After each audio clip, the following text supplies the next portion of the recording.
So we are going to get started, and we are really excited about this meetup that we have. How many of you are here for the first time for the meetups? Okay, that's good. Well, this is probably one of our best meetup with Dean and Ayesha coming all the way from California to have this conversation. How many of you believe that Alzheimer's is part of the inevitability of getting older? Okay, no, don't be. I did. It's okay. And, so many of these myths that we have about aging.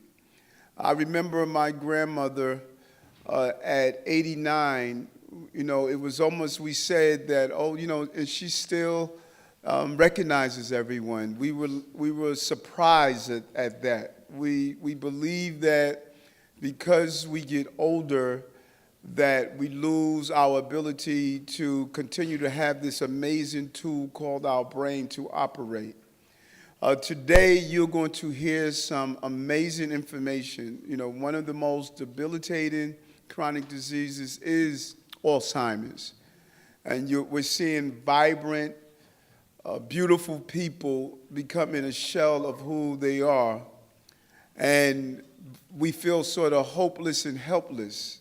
And the story of, well, it runs in my family. No, bad food runs in our family.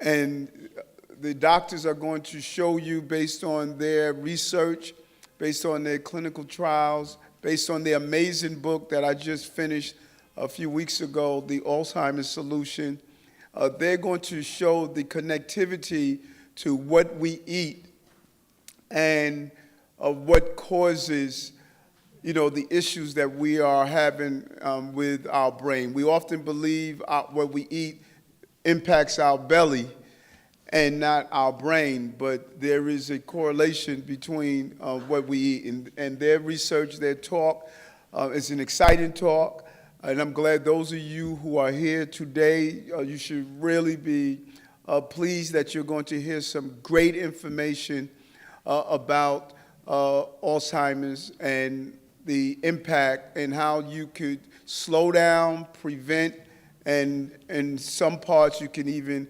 reverse. So this is a great conversation. We want to get it out to our institutions and facilities and our churches, our mosques, our synagogues. Our goal by having these gatherings is really to inform you to live a more productive, healthy lifestyle. And so, again, we want to thank Rachel, who has been amazing, on coordinating this information. And my only ask, if any of you have a dog, then in 3 months, please do like she did, bring your dog with us. I love dogs.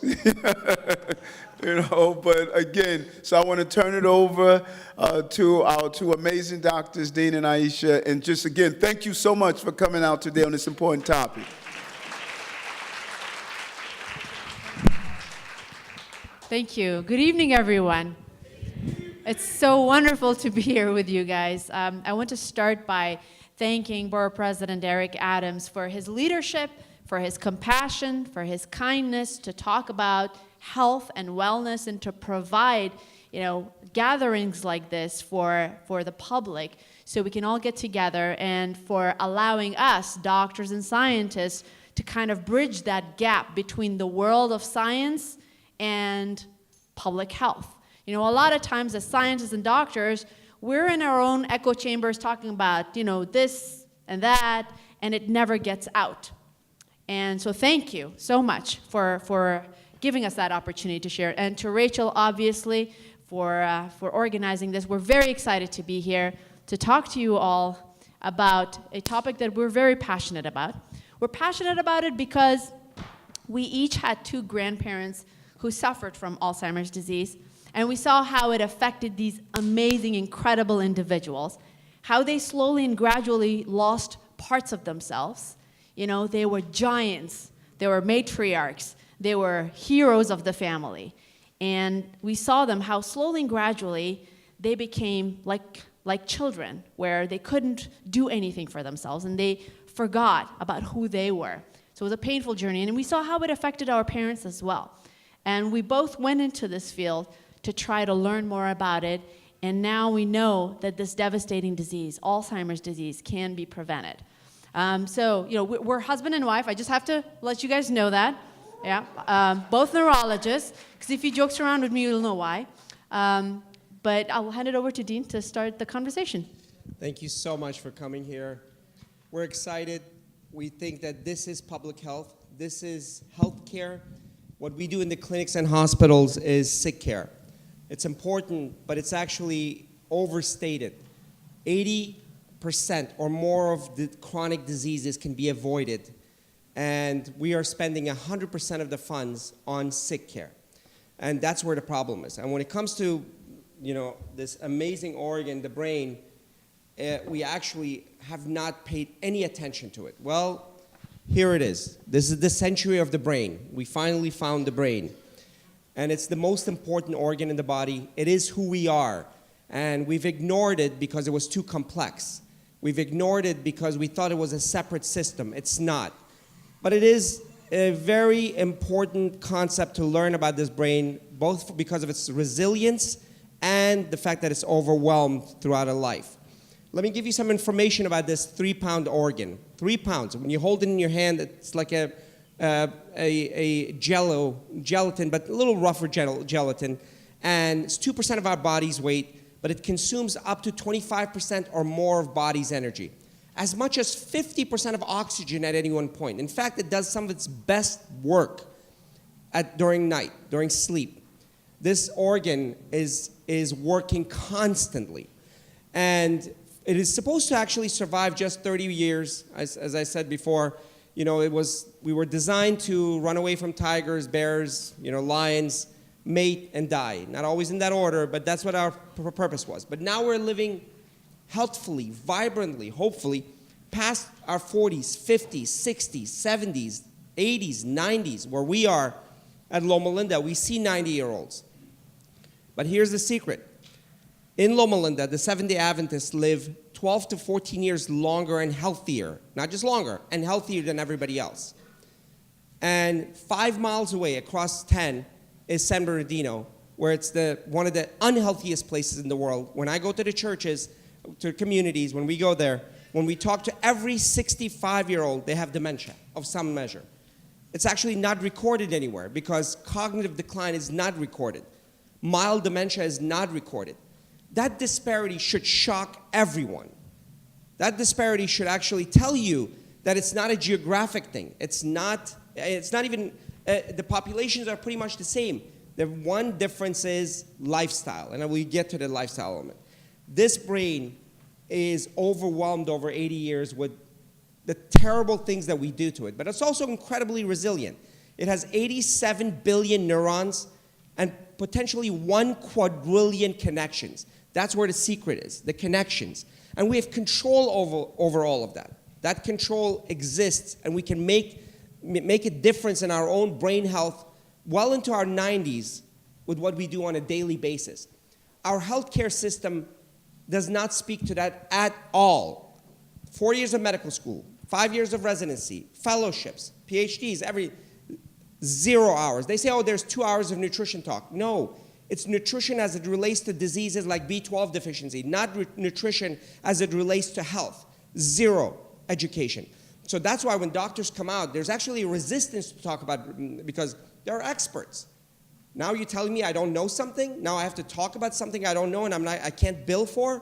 Well, we have to. There is no choice.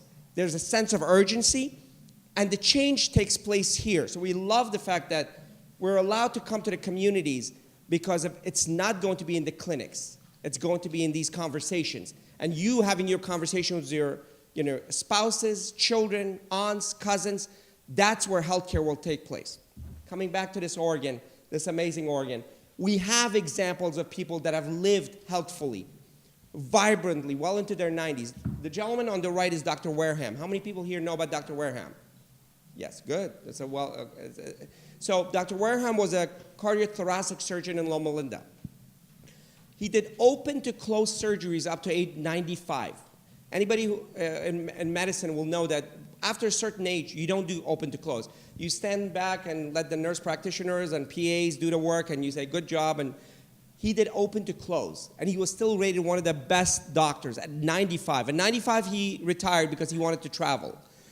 And he did. He was active, fully engaged, and at 104, beautiful life, within a few weeks, he passed away. That's what we want to do. In medicine, they call it, we want to square the curve. You don't want that chronic disease that debilitates you over decades, both to the healthcare system, to your family, to yourself. We want beautiful life and then, pass away. That can't be avoided.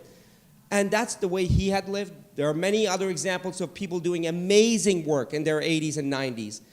Jane Goodall, Linus Pauling, who almost won 3 Nobel Prizes. Picasso, as I said earlier, Picasso did some of his best work well into his 80s, although nobody would know the difference. That's a joke about Picasso's paintings.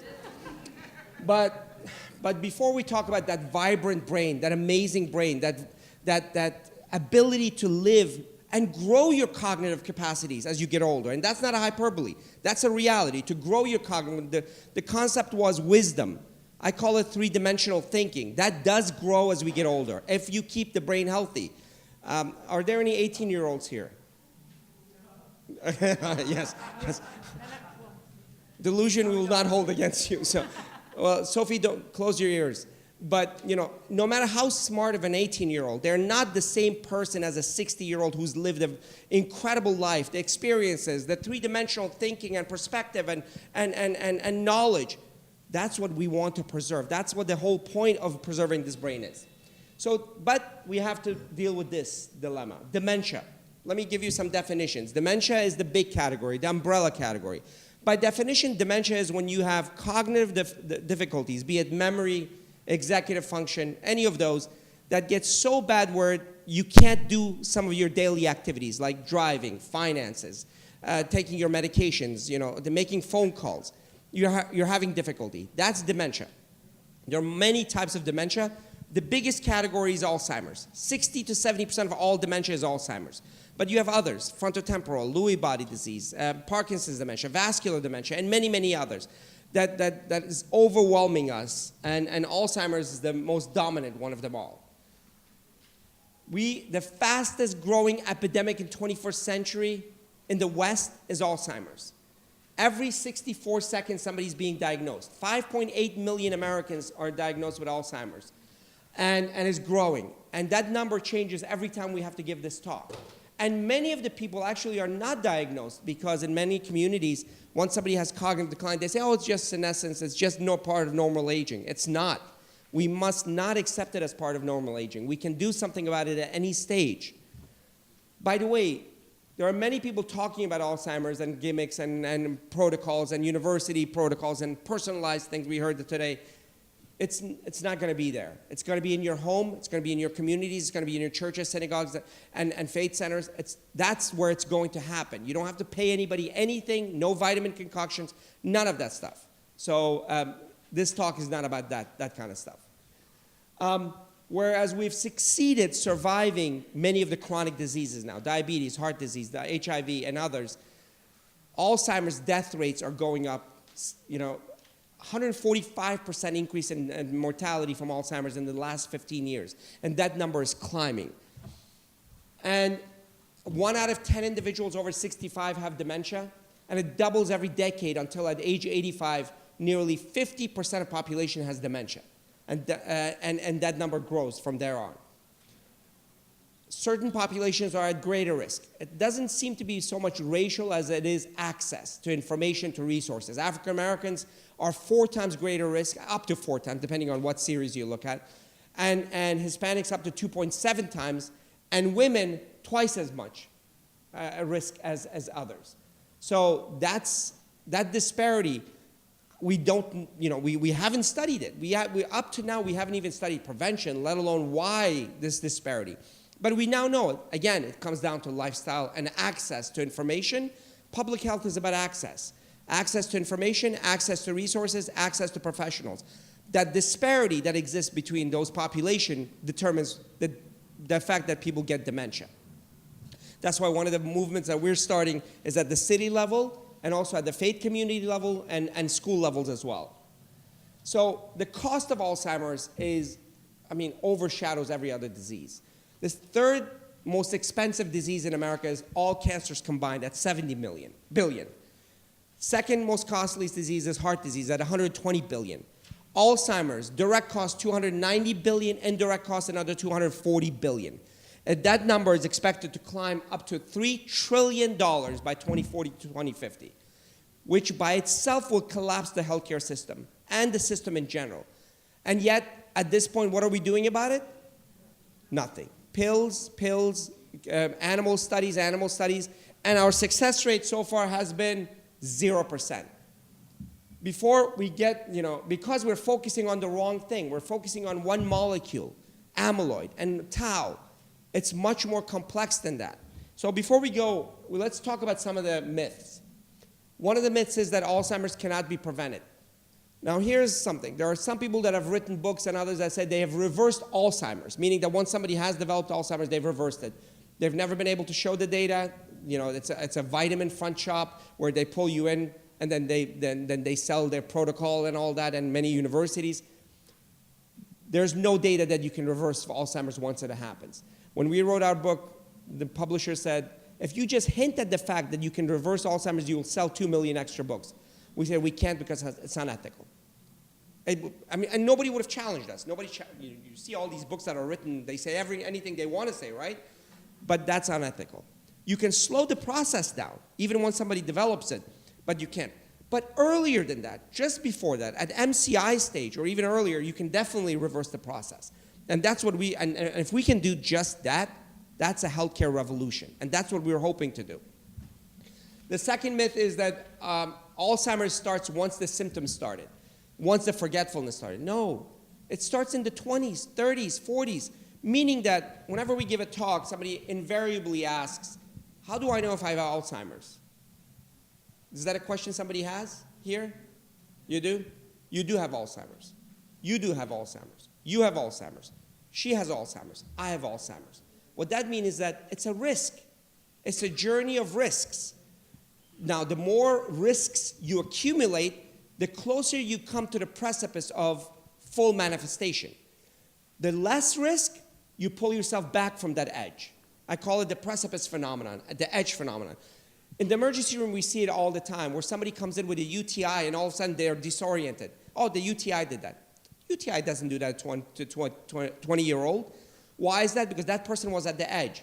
That UTI was the last straw that pushed over, and you manifested. So assume you have risk, but live vibrantly and healthfully, and you'll reduce your risk. You'll come back from the edge. And again, I repeat, you don't have to buy anything from anybody. You don't have to buy. It's all in your home, and we'll tell you what that is. And it has nothing, and you don't even have to acknowledge us. In fact, don't acknowledge anybody, but make the changes in your homes, your communities, your churches, your faith-based communities, your synagogues, and your work area. That's what needs to be done. Otherwise, the rest of people are just confusing the issue. I have this protocol. This morning we heard about some university protocol. There are many university protocols. You don't need any more personalized protocols. You need the 5 things that we're going to say, just take it to your own home, and that will be enough. Many people here will give you advice on that.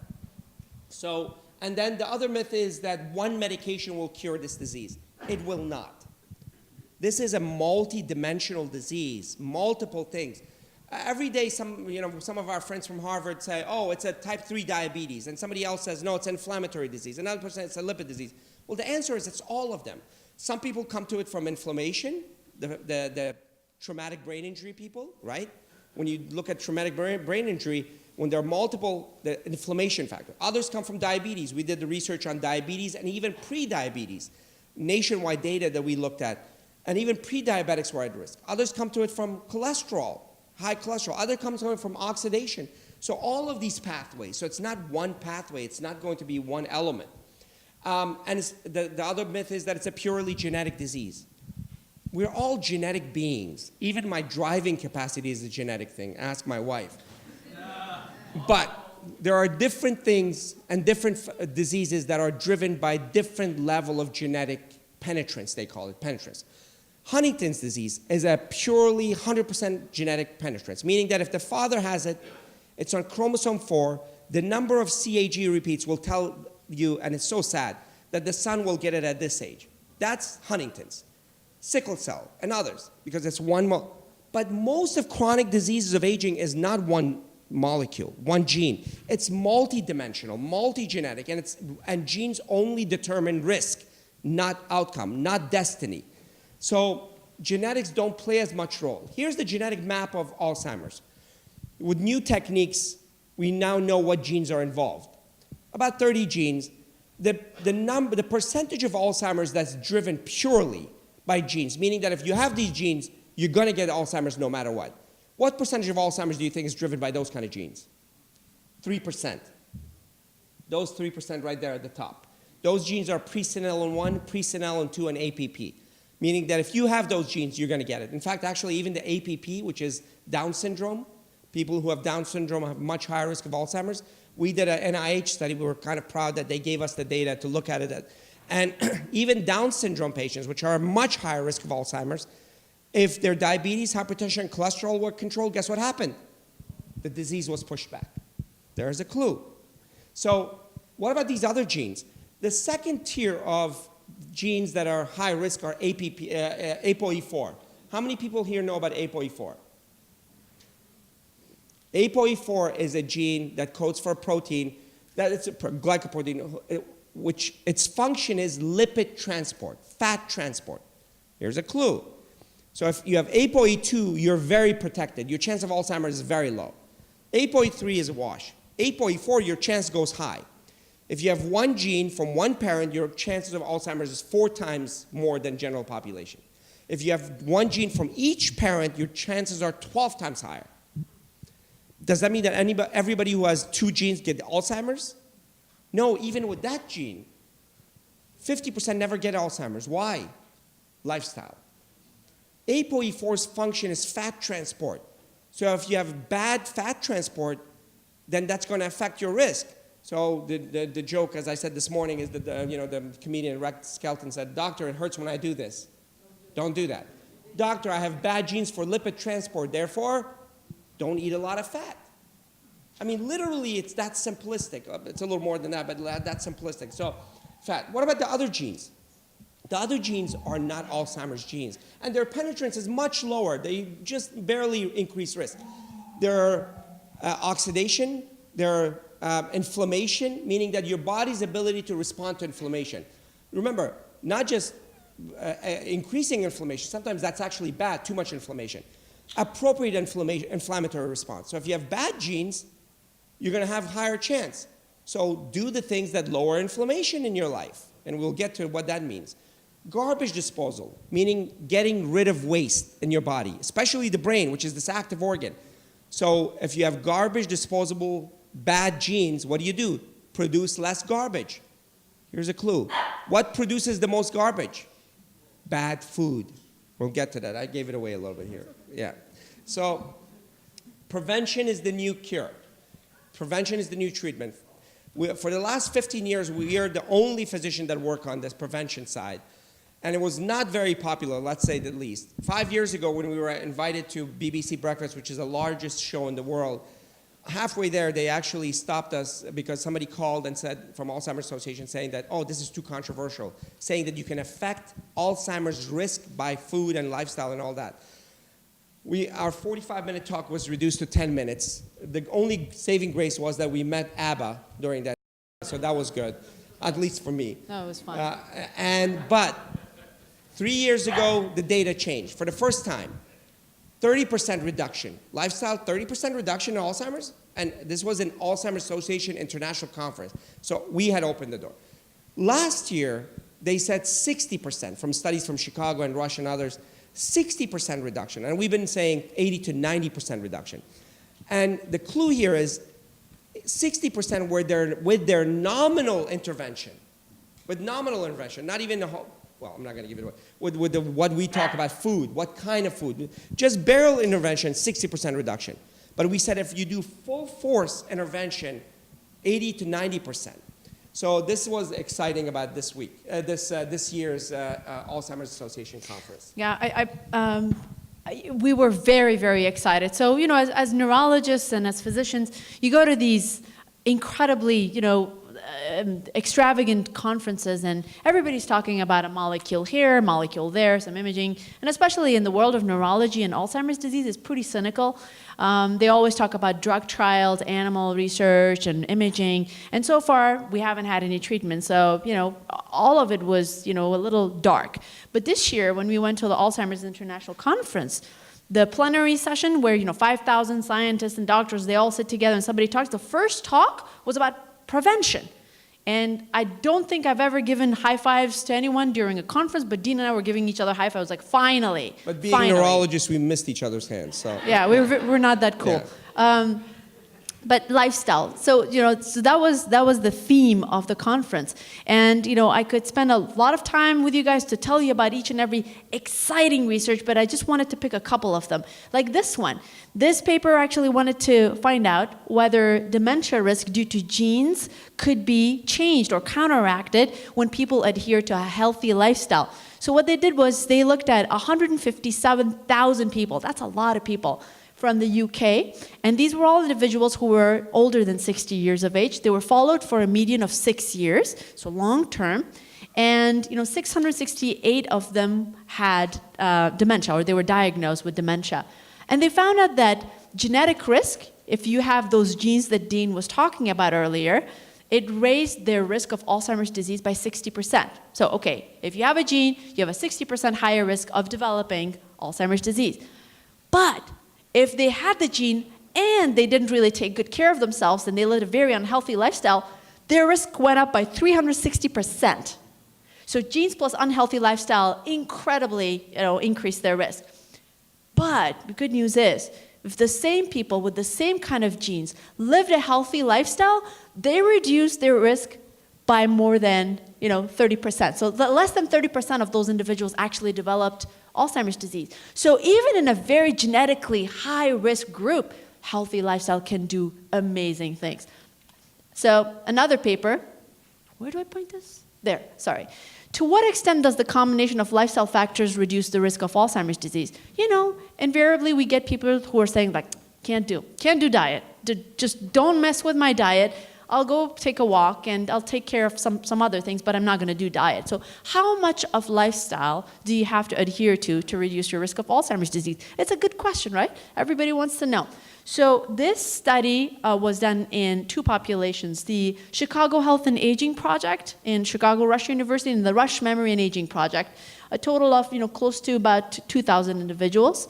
A little more, 3,000, and they were followed for 9 years. So, the reason I'm throwing numbers is to show you that, these are not small little studies. It's not somebody saying, like, I did this and this and this and this happened to me, like anecdotes. These are large prospective studies. And I'm sorry the screen doesn't really show, but they created a healthy lifestyle score, which looked at diet, specifically the MIND diet. And I'll talk to you guys what that means. The MIND diet is a Mediterranean diet that is low in salt. They looked at exercise, people who exercised more than 150 minutes per week. They looked at people who smoked versus didn't smoke, so smoking cessation was one of them. They looked at cognitive engagement, something that you guys are all doing right now. Who is very active, who is cognitively engaged in their communities, and also, alcohol reduction, not really focusing on giving people wine, but to reduce their alcohol consumption. And the results were amazing. So people who adhered to, compared to people who didn't really adhere much to these lifestyle risk factors, the first bar on that side, to 0 to 1, people who adhere to about 2 or 3 of these healthy lifestyle risks reduce their risk of Alzheimer's disease by 39%. But if they adhere to about 4 or 5 of them, they reduce their risk by 60%. And this is just a dirtier version of the lifestyle. They didn't really perfectly eat a good diet. They weren't perfectly exercising. They didn't perfectly sleep or be cognitively engaged. But even with a moderately healthy lifestyle, they were able to reduce their risk by 60%. And Dean and I, when we wrote the book, we said 90%, and we'll show you why we keep on saying that. But there's so much we can do to reduce the risk of this devastating disease. So the goal is the green bar. As we get older, we're hoping to continually grow our cognitive capacity. But as it stands, the way that we're looking at the population in the United States, in your 30s, you actually start having decline. In fact, shrinkage of hippocampus, the memory centers, posterior cuneate, and the frontal lobe. It starts in your 30s, and then it just keeps going until there's a point where somebody has dementia if they live long enough. But that's not a foregone conclusion. People can actually reverse that path. They can do it at any age. Of course, the earlier you start, the better. But how can you convince 30-year-olds to completely change their lifestyle? But for the rest of us, we can definitely change lifestyle at any age. Prevention is the new treatment. What we know is that there are 4 processes involved. You remember I showed you the genetics, I showed you everything else, and all the research we did, including several meta-analyses that we've done and several reviews that we've done. There are 4 processes that contribute to brain disease. Glucose dysregulation, lipid dysregulation, lipid fat, inflammation, and oxidation, those 4. So what can you do to affect those 4 processes? The 4 processes can be affected profoundly by these things. Nutrition, exercise, stress management, restorative sleep. Not just sleep. I can knock you out, like with propofol, where poor Michael Jackson was knocked out. But it doesn't mean you're getting the kind of benefit you need to get from sleep. Restorative sleep. And then the 5th one we add, which is incredibly important, doesn't contribute to these things, but it contributes to those connections, is optimizing mental and social activity. Here's the clue. Each neuron, actually, let me back up. They compare the brain to a muscle. It's such a disservice to the brain. The biggest human being you know, muscular-wise, is 3 times bigger than he could have been otherwise. Actually, not even close. Let's say 3 times. But here's the neurons. Although we don't grow a lot of new neurons, there's controversy whether we do or whether we don't. It's not that important. The fact that we do, but it's not that much. But what we do actually continue to perform as we get older is connections. The axonal connections and dendritic connections between neurons. Each of the 87 billion neurons can make a couple of connections or as many as 30,000 connections. That's profound protection. And those connections can be made at any age, at any point. And those connections are completely under your own control. And here's a clue. It has nothing to do with Sudoku. So those 5 things. So we created a self-serving acronym, NEURO, N for nutrition, E for exercise, U for unwind, which is stress management. We actually divide stress into 2 very important parts. Good stress and bad stress. There is a good stress. In fact, it's the most important thing we can do. R is restorative sleep. And O is optimizing mental and social activity. So we'll start, and we'll spend a lot more time today on nutrition, given our population, but we'll kind of go a little bit into the other elements as well. So nutrition. Nutrition is the most important factor for brain health, for prevention of Alzheimer's disease, dementias, and stroke. I'm a vascular neurologist. I actually trained at Columbia University, so I'm so happy to be back in New York for a little bit. But when I was a fellow, and I worked in the ICU, and I saw patients. People come in with a massive stroke or cognitive impairment. They stay in the emergency room. That's a couple of $1,000s. Then they get an expensive MRI. That's another, few $1,000s.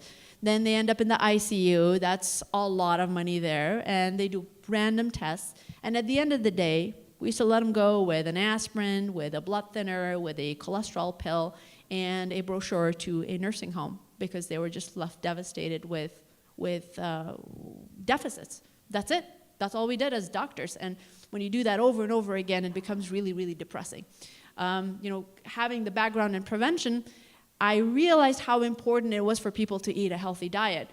And I actually went to cooking school. I would be in the ICU in my scrubs in the morning, seeing patients, treating patients, and then I would take the train, go downtown to the National Gourmet Institute, and I got my culinary degree because I know that, if it's not delicious, you won't eat it. So Food is extremely important. And the connections that Dean was talking about, food provides the right kind of environment for the brain to create those connections, for the brain to grow, to thrive, instead of being in damage control mode. Most of our life, we're in damage control mode, where we are trying, our bodies are trying, the cellular connections, the processes are trying to get rid of inflammation, to get rid of oxidation, to not allow glucose to damage the connections, to not allow a lot of fat to damage the connections. What if we actually get rid of all that damage and allow the brain to actually thrive? That's possible, and we have examples of it. So I wanted to take this opportunity to kind of just touch on some of the important research, because I think it's important for you guys to know why. If we know the why, the how will come. Why? So a lot of research has been done on diet and Alzheimer's disease in particular. We actually know that cholesterol levels play a very, very, very important role in the pathology or the development of Alzheimer's disease. When people have high cholesterol levels, especially during their midlife, their risk goes exponentially higher. High blood pressure, when blood pressure is not managed, midlife and late life, it actually causes damage to the tiny blood vessels that provide oxygen and nutrition to the different parts of the brain, that are responsible for converting short-term memory to long-term memory, that is responsible for you to make decisions, that is responsible for you to enjoy, whether it's music or a book or literature or art, etc. It actually is you. Your brain is you, your personality. So, and we have about 400 miles worth of these small blood vessels in our brain. Imagine the years of damage that it goes through when people have high blood pressure. People who consume saturated fats, the bad fats that are derived from beef and chicken and cheese and poultry, it actually causes damage at the cellular level as well as the vasculature, the blood vessels. Trans fatty acids that are found in packaged foods, the ho-hos that end up being on the shelf for decades and it would never break down. Why? Because of trans fatty acids. They actually cause a lot of damage.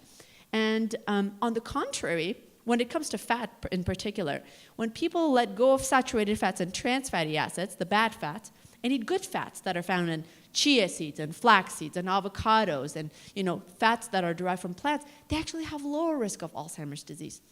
This study was very exciting, and I wanted to include it here is because it shows the effect of gene as well as vascular risk factors. So 1,400 participants who were between the ages of 65 to 79 years were followed for about 8 years.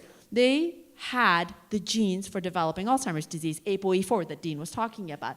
And that gene raised their risk of developing Alzheimer's disease by twofold. But elevated midlife cholesterol raised their risk by threefold. And if they had high blood pressure that was not controlled, raised their risk by 2.5 times. So that actually shows you that despite the genetic risk, lifestyle and vascular risk factors exponentially increases your risk for Alzheimer's disease. This one is from the Chicago Health and Aging Project, 2,500 individuals followed for about 6 years. They found that people who ate large amounts of saturated fats and trans fatty acids had increased risk of Alzheimer's disease compared to those who consumed poly and monounsaturated fats, which are found in plants. This study is from Loma Linda University, where we work. Back in 1993, Dr. Paul Guillaume found out that, so do you guys know about Loma Linda? So Loma Linda is in Southern California. Sorry, I assumed. Yeah, and they have, 50% of the population is vegetarian. And the Adventist health study is one of the largest and the longest studied populations. And it's a really good population to study the effect of vegetarian diet versus non-vegetarian diet. And they found out that people who consumed animal protein, meat, chicken, including fish, they had twice the risk of developing dementia compared to vegetarians. And we're there. We have a clinic. Dean has a clinic. He developed a clinic. And you rarely see people having dementia in that population. And right across Highway 10, where San Bernardino is, where people live a very unhealthy life, they develop diabetes in very early in life, and they have high cholesterol, they have massive amounts of dementia. This one is from the Kaiser Permanente Northern California study, large study. Almost 10,000 individuals. And they found out that people who had high cholesterol levels during their midlife, their 40s and 50s, their chances of developing Alzheimer's disease was 57% higher. And even if there was, their cholesterol levels were borderline, when the doctor says like, okay, your cholesterol's high, but I'm not going to treat it. Yeah, go ahead and eat a healthy diet, but they don't really give you any guidance. Even they had a higher risk of developing Alzheimer's disease. Their risk went up by 23%. This is also a very large study, women's health study. 6,000 women followed for 4 years, and they found out that women who had the highest intake of saturated fatty acids, they had the fastest decline in their memory by 70% compared to women who consumed polyunsaturated fats and monounsaturated fats, and they ate very, very little saturated fats. And when they did imaging, MRI, they looked at their brains. Their brains actually looked younger. Their neuropsychological tests, their memory tests, were much better. They were functioning at the level of women 6 years younger. They had younger brains. At Columbia University, with my mentors, we found out that people who consume a plant-based diet had lower chances of cognitive decline in the Northern Manhattan study. Here's another one, Rush University Memory and Aging Project. You see the theme. You see the theme. And these are just hand-picked studies. I mean, I could go on forever to show you the profound amount of data that shows that a plant-based diet, that the diet that is high in plants and low in animal products, which is a source of saturated fat, is very healthy. Again, MIND diet is a Mediterranean diet that is low in salt. And I'll tell you what Mediterranean diet is because I was intrigued. I'll tell you right after this. If they consumed a diet that was high in plants, they reduced their risk of Alzheimer's disease by 53%. And even, here's the good news, even moderate level of adherence to that diet reduced their risk by 35%. Which means that it's not an all or none phenomenon, especially for people who are just starting. Either you do it or you don't see any benefits. No, it's not like that. Every small incremental step towards a whole food plant-based diet actually makes a huge difference.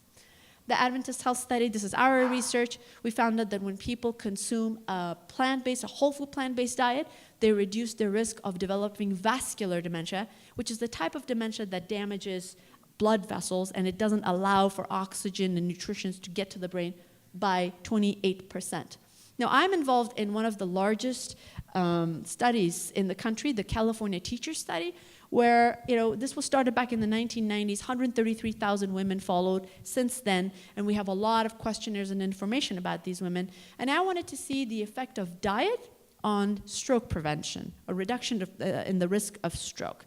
And I wanted to look at Mediterranean diet because, have you all heard of, who's heard of Mediterranean diet? I'm pretty sure all of us do, right? It's everywhere. CNN, Times Magazine, you open up a magazine and you see this pretty lady sitting in a gondola eating fish, wine, cheese, pasta with some, violin in the background. And you think, okay, that's Mediterranean lifestyle and Mediterranean diet.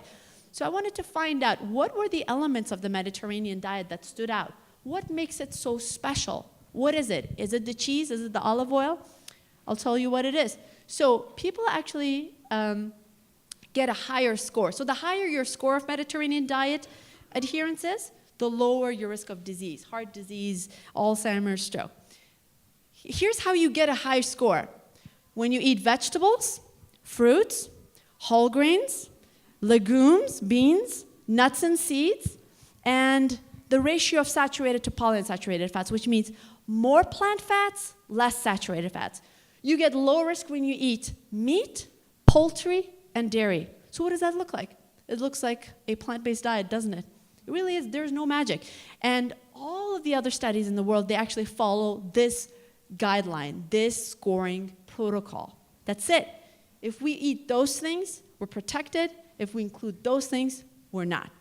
And so in my analysis, I looked at about 4,000 women who had strokes, and I found out that every element of the higher score towards a Mediterranean, quote unquote, because I want to actually say it's a whole food plant-based diet, reduced their risk of stroke. And in totality, it reduced it by 44%. This is just diet. We adjusted for exercise, we adjusted for hormone use, we adjusted for stress and sleep disorders. Just diet reduced the risk of stroke by 44%. Isn't that incredible? What medication do you know that does that? There is no medication like that. So, as far as nutrition goes, We hear a lot about, ketogenic diet, paleo diet, supplements, this vitamin, that vitamin, blue jellyfish pills that can expand your brain. No, there's no clinical trials that actually show that any vitamin or micronutrient or blue jellyfish pill actually is beneficial. It's always, and it always has been, a whole food plant-based diet. And it's as simple as that. If people decide to reduce their consumption of saturated fats and they eat more greens, more vegetables, more fruits, more nuts and seeds, more beans, they can profoundly expand their cognitive capacity by giving their brain the opportunity and the environment for it to grow and thrive. They reduce their risk of Alzheimer's, stroke, and dare I say Parkinson's disease. And there's a lot of data that supports that. Saturated fats that are derived from animal proteins, from dairy, from chicken, all of that actually causes inflammation and insulin resistance. It does not allow glucose to be used as a fuel in the brain. And it also causes damage to the tiny blood vessels that provides oxygen and nutrition to the different parts of the brain. So saturated fat reduction is key. And vitamin nutrients are best derived in food. Don't follow any protocol. Don't go after any vitamins that anybody's selling it, because we don't have any clinical trials. We don't have any shred of evidence that shows that all of these vitamin concoctions are helpful. Your vitamins are best found in food. And that is, I'm sorry? So B12, if you're low in B12, you have to take it. And as vegans and people who follow a whole food plant-based diet, they tend to be lower in B12, but it has to be checked and it has to be replaced only when needed. Okay? All right? Yes. Do you want me to talk about exercise as well? We'll go over this All right. quickly. So, by the way, B12, it's not just vegans. Studies have shown that 45% of Americans have low levels of B12. So check the B12 levels and then supplement. Vitamins, check your vitamin levels. Vitamin D, if you're not deficient, giving vitamin D can actually become harmful. So check your vitamin levels and only then take supplements. But even before giving supplements, ask the question, why am I B12 deficient? Is there any absorption problem? Is there anything else that's causing it? Why am I vitamin D deficient? Because the sun and the conversion of the sun, find out if that can be remedied. But if all of that is exhausted, then you do supplementation. What we're saying is our natural tendency is to go to the magical blue pill, red pill. We're not against pills. If somebody has a blood pressure of 200 over 180, 150, or 100, lifestyle is not going to make the difference right away. So you have to be on a medication until lifestyle brings the change. If your cholesterol levels are above 250 or 200 and lifestyle is going to take some time, you have to be on some medication. The problem in the medical field is the assumption is once you put on a medicine, you're always supposed to be on medicine. No. Be on medicine, but let lifestyle convert your the disease process. Let me give you a clue about blood pressure. When you have blood pressure problem, there's a reason. Either there is vasculature of your kidney or of your endocrine system or your general vasculature. There's damage taking place. The endothelial lining is being damaged by what? By food. Yeah. So this cholesterol buildup, calcium buildup, all of this has happened over decades. Now they give you a blood pressure medicine, which artificially loosens up the vessels. Okay? Have you done anything to address the underlying pathology? You're still eating the burgers, right? So you haven't done anything. The blood pressure artificially keeps it open, blood pressure medicine, but the damage is continuing and actually getting worse because you got false sense of security. You're getting 2 burgers now instead of 1. Look, now what happens? In 6 months, now you need 2 blood pressure medicines. In 2 years, you need 3 blood pressure medicines. By then, it's too late. Take the blood pressure medicine. That should be a signal that I must do the kind of lifestyle change that changes the vasculature underneath. Many people, including ourselves, Dr. Asselstein, and many others have shown that by just changing diet, you change the vascular risk. Mm-hmm. For the brain even more. The most vascular organ in the body is the brain. 400 miles of vasculature in the brain. So there are people on TV, on the internet, there are these YouTube doctors, 600,000 followers, like as of that. Oh, your brain is made of fat, therefore you need fat. That's the most nonsensical thing anybody could say. Your brain is made of fat. It creates its own fat. The only fat that it needs is omega that you can get from foods. And what about the vessels that feed the neurons? What about those vessels? Every bit of saturated fat that you eat damages those vessels and damages your blood-brain barrier. So don't listen to that. Food matters. It's not going to be the vitamins. That's the critical message here. And by the way, a variety of food. The potato diet, even though it's vegetable, is not going to cure you because you're going to miss things. Make sure there's a cornucopia of vegetables of all colors in your plate, because that's where the vitamins work in synergy. Exactly. Better than any pill you could have ever taken. In fact, studies shown when you took the vitamins by pill, it was significantly less effective than when you got them in food form with other vitamins and nutrients. That's a critical factor. By the way, do you have to pay anybody any money for any of that? No, it's food. Exercise. Exercise, I'm going to go quickly over these factors because of time fact. Exercise is critical because of multiple factors.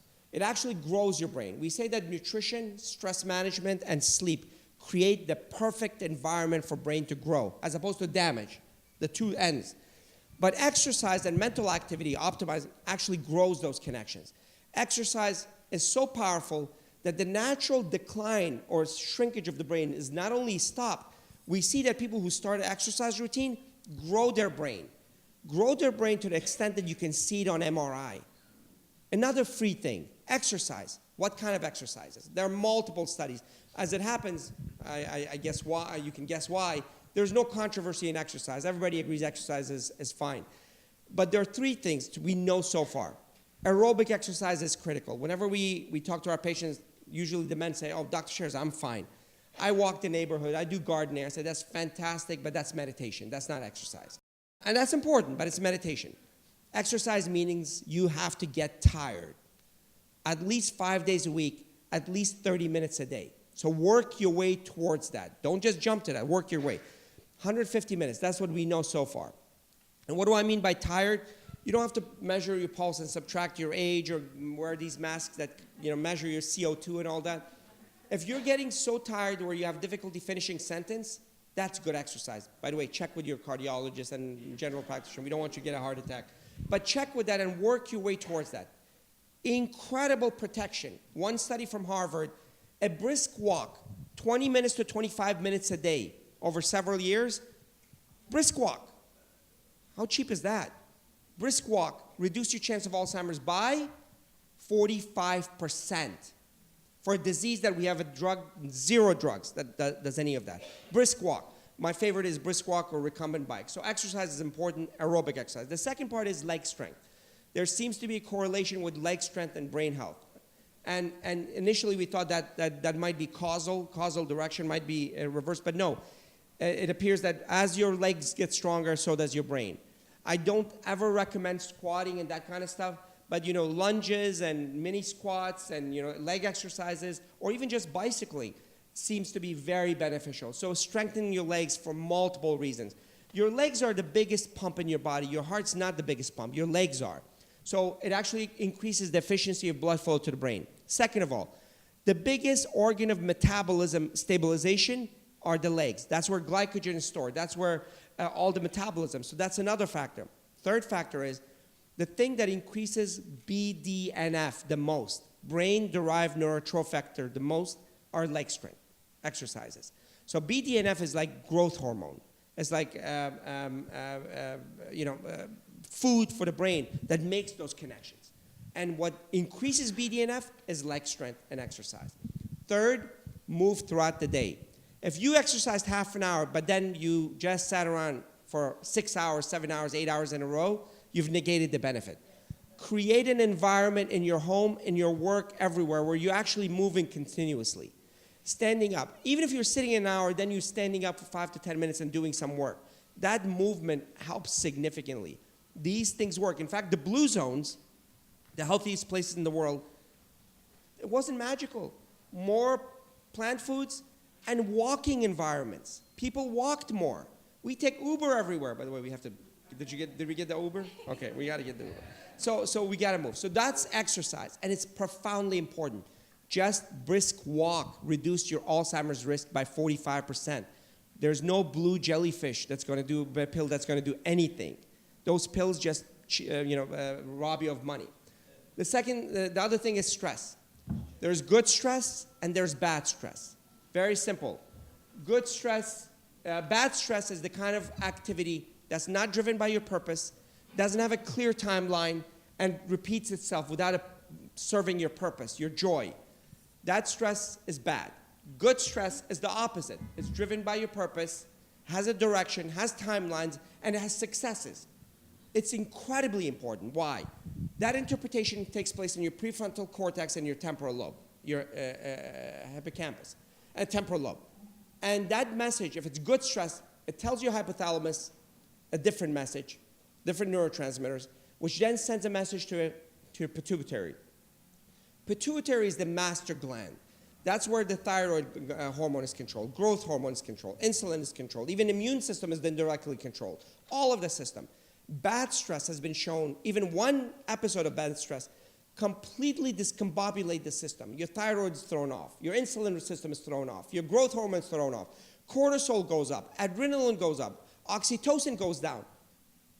Why are we not focusing on that? Ability to manage stress. And yes, mindfulness and meditation is important. That's one of the methods.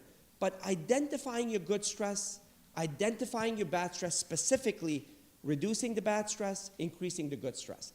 Good stress actually sends different message. One episode, and they've measured this. When the person is actually perceived that as good stress, different message, thyroid is stabilized, growth hormone stabilized, insulin stabilized, cortisol levels go down, adrenaline goes down, and oxytocin goes up. That's good stress. That's profoundly important. And we can control that through our own perceptions and by identifying those things. So the first thing we can do is identify good and bad stress and apply. And again, another thing that medicine doesn't affect, it's our own ability to manage it. So stress management is critical. By the way, good stress is the most important thing for brain growth, which comes to optimization. The people that are most protected, even beyond food, as much as we like to say food, my master's, my PhD, her master's is on food, is actually good stress. What is good stress? Mental activity, challenging mental activity. And that's not easy.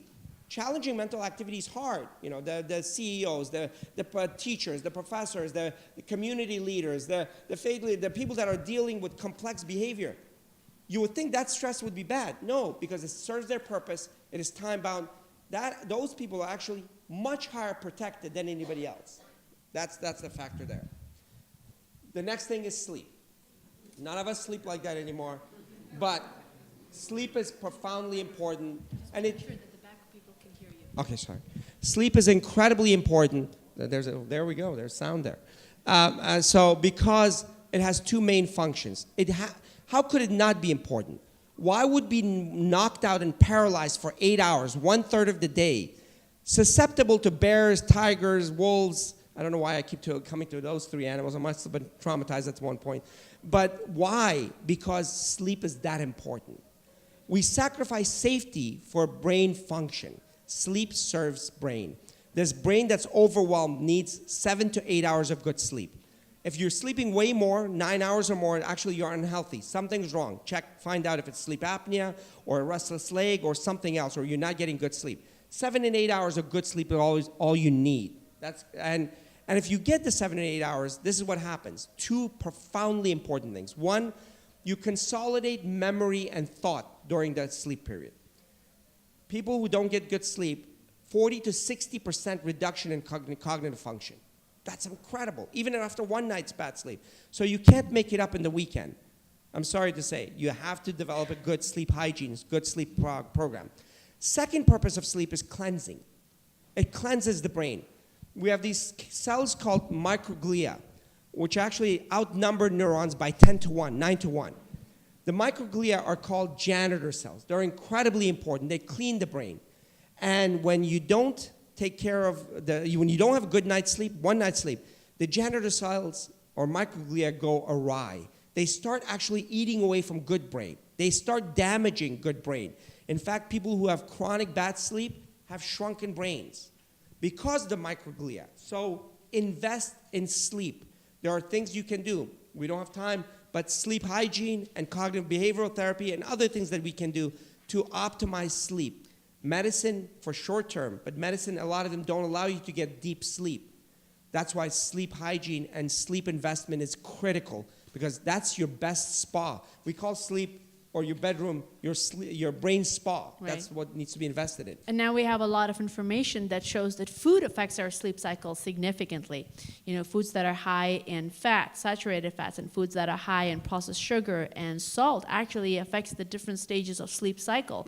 So not only does it affect the vessels, but it actually doesn't allow you to go through the sleep cycles and the deeper stages of sleep and allow for the brain to cleanse itself, for the memories to get consolidated, and long-term memories to be created. We're running a little late, so I'll go very quickly. Optimize is actually good stress. Mental activity, challenging mental activity around your brain, around your purpose. We did the largest meta-analysis study, the two of us, on what activities help with brain health. And it's not that magical. By the way, it's not Sudoku, although it's fine if you like it. I hate it. But it's more, sorry? Crosswords are fine. No, more complex behavior. Learning a musical instrument, learning new language, leading a group, managing, a team. Coming to events like this, volunteering. Or as my mother, who was a politician, all of a sudden became a social butterfly and gathers people for card games. Those card games are amazing. You're talking to people. It's difficult to read faces and interact and respond and play cards. That's the kind of activity. Crossword puzzles and Sudoku are fine, but these are more complex. When you're learning a musical instrument like guitar, you're reading the notes, that's your left parietal lobe. You're processing it visually, it's your occipital lobe. You're processing it through your thoughts, it's your frontal lobe. You're being creative, it's your right parietal lobe. You're emotionally involved, it's your limbic system. That's a brain on fire. That's no Sudoku. That's why complex behaviors grow the brain. Absolutely. Just reading is not enough. For most of us, reading is like watching TV. Read and recall. Read and rewrite. Write books. In Cedar Sinai, we were directors of brain health, and we got 40 people to write books. Everybody's got a story. If I can write, we can write, you can write. So just reading becomes just like watching TV. Challenge yourself to research, to reprocess, to recall, to organize. And we say, don't retire, rewire. Even if you quit your job, you must maintain the level of cognitive activity, because the population that had the greatest decline, guess who it was? The ones that were highly active. They were CEOs, they were titans of their industry, they were leaders of their community, and then they retired and they didn't do anything. The brain just collapsed. More than oxygen, more than food. What's the function of the brain? Because we can survive without a brain. Plants, lower organisms. Why do we develop the brain? It's an information-hungry organ. And if you don't give it information, it's going to collapse. Keep the brain active despite your retirement. Keep it as active or more, but around your passions. Take the classes that you never could. Take the drawing classes. Start creating an organization. We've started the Healthy Minds Initiative in New York. Join that. It's about getting the communities involved, getting yourself involved in the community, and nothing protects you more than that. So nutrition. So to that end, we've started the Healthy Minds Initiative. We have the largest brain initiative in the country in beach cities, where 3 cities, 130,000 people, their aim is to be the healthiest community in the world, and we are leading that. And the study is the largest study, 1,700 people looking at effect of comprehensive lifestyle on brain health. And we're hoping to start that in every city. You guys want to contact us, is there. But the reality is, whether you go through this or anything, you don't have to pay anybody anything. It's food, whole food, plant-based, free. It's exercise, it's free. By the way, the gyms oversell by 80% because they know you will never go to the gym. Your gym should be your home. Your gym should be your environment. Stress management, which is up to you to define them and reduce and increase. It's sleep, make your bedroom your spa, light, temperature, all of that. And mental activity, which is social activity, which is you're doing, but then spread this to your community. And by just doing this, 80% reduction in Alzheimer's and dementia in New York without paying anybody anything. Thank you, guys. So thank you so much for coming to Borough Hall. We have time for a few quick questions. They were not joking about calling that Uber. They do have a plane to catch to get back to California, so we are going to keep it short, which means that anyone who has a question, please keep it as concise as possible. And if there are specific questions for people, we can also talk to them after, or you can get in touch with me. My name is Rachel Atchison. I'm the Deputy Strategist for the Borough President. I work on his plant-based nutrition initiatives. We have a document that if anyone is interested in spreading this awareness to either a company, to your hospital, et cetera, please come and see me after. I'd love to give this to you. So with that, we have about 10 minutes for questions. So question in the back. And shout your question because we do not have time for mics. Hi, so one of the questions I'm not only going to ask one, I said one of them. Okay. The question I wanted to ask you is, how do you get started? I mean, it's good to know about the information, but what is the starting point? Maybe Rachel, you can actually say. So there are a lot of great organizations, and there's a plant-based group here in New York. Yes, Plant Powered Metro New York. They're actually tabling outside, so please definitely go and sign up for their table. They have events all the time. The Healthy Minds Initiative website, we have a lot of resources for people to start beginning. Remember, I said it's not an all or none. For people who want to transition, there's a lot of information available, and hopefully there's going to be a lot of community gathering.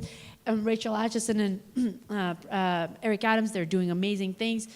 Cooking classes, community gatherings to talk about food, how to make food, and how to actually start on this journey. So it's available. Go for it. Yep. Yep. Go ahead. Yep. Go ahead. You. I can hear you. See the nutritional articles that you referenced. You said you would share a website. I had to leave early from If you go to the healthymindsinitiative.org, we have a lot of resources there. Yes. Yes, sir. How does alcoholic drinks and tobacco products affect the onset or reversal of Alzheimer's? Thank you for asking that question. So alcohol, there was a time when they would actually push alcohol as a relaxant. And, like wine relaxes you, and wine has a lot of different chemicals that actually is good for the brain. But what alcohol does is, it's not the alcohol or the chemicals, what was the resveratrol in wine. It wasn't that. Multiple studies have shown that because people drink wine with friends, and it kind of, it's that conviviality in the atmosphere that they get when they drink alcohol, that actually prevents diseases of the brain. That actually causes a lot of relaxation. It's not the alcohol itself. There's actually no amount of alcohol that is good for the brain. So, when you take brain cells and you put alcohol on them, it kind of fizzles away on the petri dish. So, and that's the latest data. So, for people who enjoy their wine once in a while, that's absolutely fine, but they shouldn't start drinking wine or alcohol for better brain health. And the same goes for smoking. Tobacco actually causes narrowing of the arteries, the delicate arteries in the brain, and obviously the rest of the body as well. So nicotine and smoking causes damage to the brain. Yep. Hi, I am. And so sorry, we're going to keep with the person who has the mic. If you have the mic, go for it. I'm a 25-year vegetarian, and about a year and a half ago, I became vegan. While I was vegetarian, I was hospitalized with high blood pressure.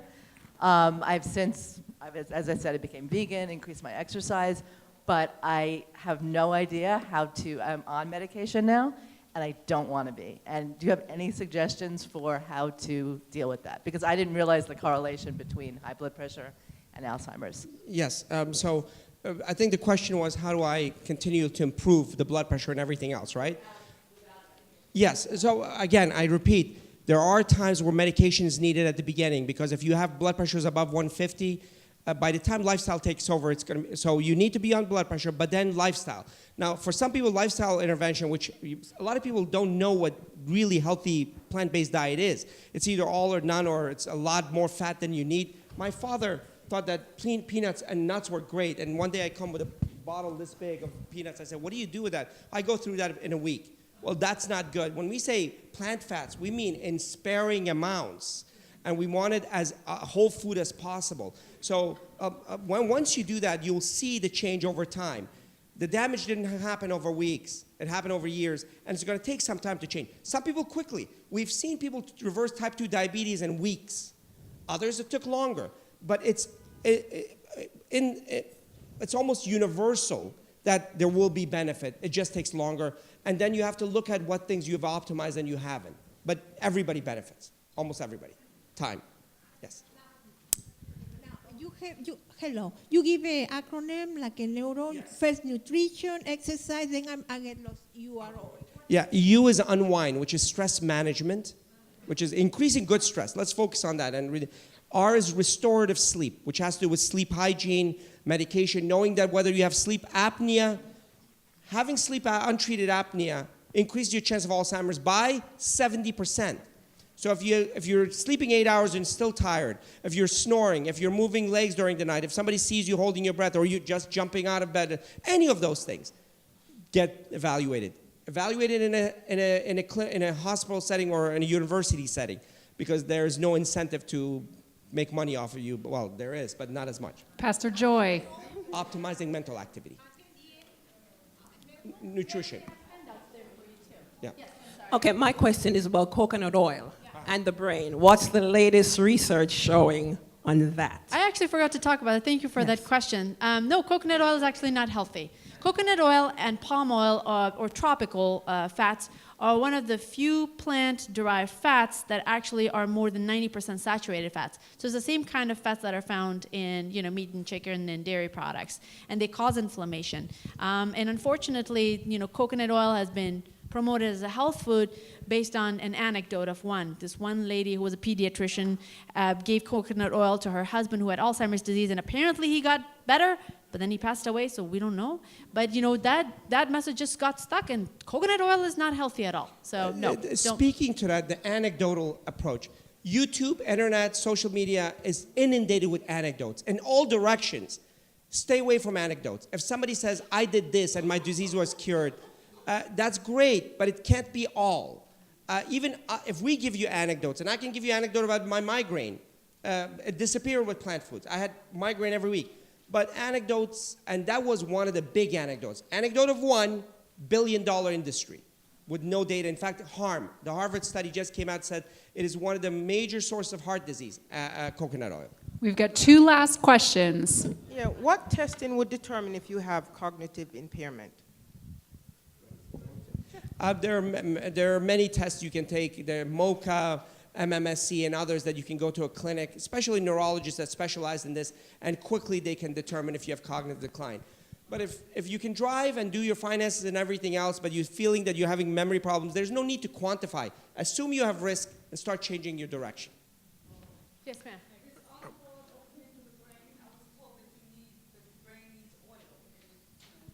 So that's a great question. So the question was, is olive oil good for the brain? And she has heard that you need oil for brain health. You don't need oil for brain health. The kind of fats that in the brain, it's structural fat. It's not energy or energy-giving fat. So the structural fat, we don't eat away the structural fat to use it. The brain actually creates its own cholesterol. You don't need extra one. The only type of fat that we need on a daily basis is omega-3 fatty acids, which you can get from flax seeds and chia seeds. If you guys eat 2 tablespoons of flax and chia seeds, you're good. Olive oil has been always compared to butter and lard. Compared to butter and lard, olive oil is good, but you have to be very, very careful, because a lot of people end up drinking liters of olive oil thinking it's actually good for you. It's not. It actually can cause some problems if you have high cholesterol levels. But again, if you want to use olive oil, use it sparingly, a teaspoon a little bit, using some olive oil sprays for your cooking, but you don't really need it. You don't. Okay, we have one last question, and then I also, Lily and Shivam, can you stand up real quick? So we have 2 doctors and a registered dietitian here from the Bellevue Plant-Based Lifestyle Medicine Program. They didn't know I was calling on them tonight, but they're gonna come up. If folks have medical question as I get them to their flight, we can attack those too. So, last question of the evening. So would you agree with the statement that anyone who has any level of dementia, if they incorporate all of these, pillars that you've discussed, as far as sleep hygiene and plant-based diet, Yes. that every one of those people will improve? They may not be 100% of what they were, but there will be an improvement, and it is time is of the essence to go ahead and incorporate all of these. Everyone will experience improvement if they incorporate these things? If they have fulminant Alzheimer's, that's not a guarantee. That's not a guarantee. It definitely slows down the progression of the Yeah. disease. Yeah. But as far as reversal is concerned, we have no data. Yeah, for fulminant Alzheimer's, meaning that they've already been defined where they can't remember their family members and all of that. But prior to that, prior to fulminant Alzheimer's, everybody will improve if they institute the comprehensive approach. And of course, they check to make sure there's no vitamin deficiency, to make sure that there's no vascular. Absolutely, everybody can to a great extent. And with But that, I need the word everybody because and with that, they have a couple minutes up here for individual questions. With that, we will give them a round of applause. And we have cards as well for them.